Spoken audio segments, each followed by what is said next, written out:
Ką, noriu paklausti jūsų, gal jūs žinosit.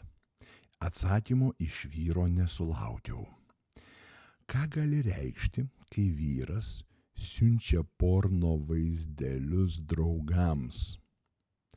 Susituokę daug metų. Jo. Atsakysiu, galbūt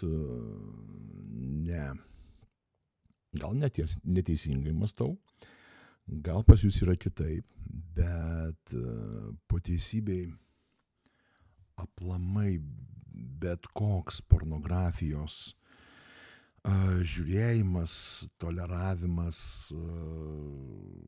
naudojimas, mano gilių įsitikinimų yra žiauri nepagarba moteriai. Ir už tai galim būti dėkingi feminizmui, kuris moterį padarė vartojamą preke. Tam galim būti dėkingi dabartiniai madai, dabartiniai kultūrai netgi tikriausiai, kuri tiesiog leido moterims pardavinėti savo kūną legaliai. Taip, be abejo, ten pagal dokumentus prostitucija yra fukaka negerai, bet pagal realybę tai reta moteris neužsiima prostitucija. Ypač tos, kurios tenai vyras privalo ten mane išlaikyti, mane ten, man pinigų duot, man ten pirkti viską, ten taip toliau ir panašiai. Kitaip jisai ne vyras. Ir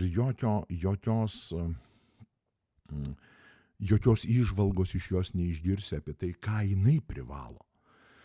Tai ta prasme, ką aš privalau,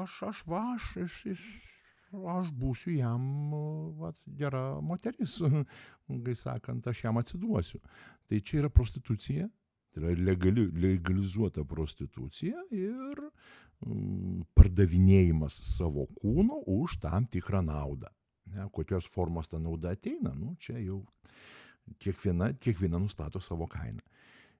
Vienai reikia ten mašinos ir nežinau ko ten, ir buto tikriausiai, kitai reikia kas mėnesį 50 rožių puokštės, o kitai užtenka, kai sakant, antram pasimatyme pavaišinti kava ir spurgą. Ir viskas, ir jau prašom, užeikite, aš jūsų. Tai čia kainos klausimas.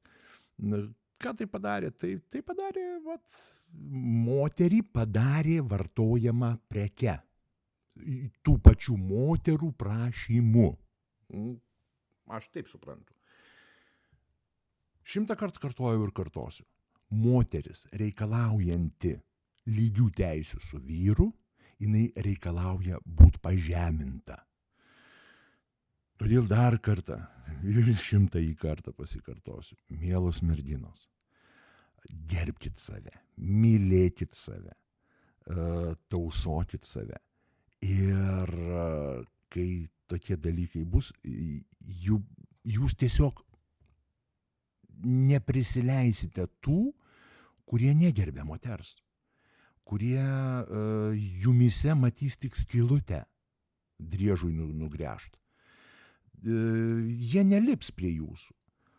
Ką reiškia gerbti ir tausot save?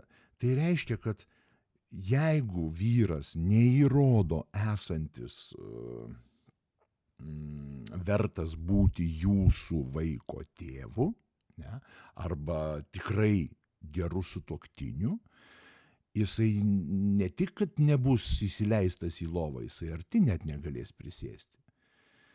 Tai nuo šitos vietos pradėkit kitaip elgtis, kitokius vyrus ir pritrauksit.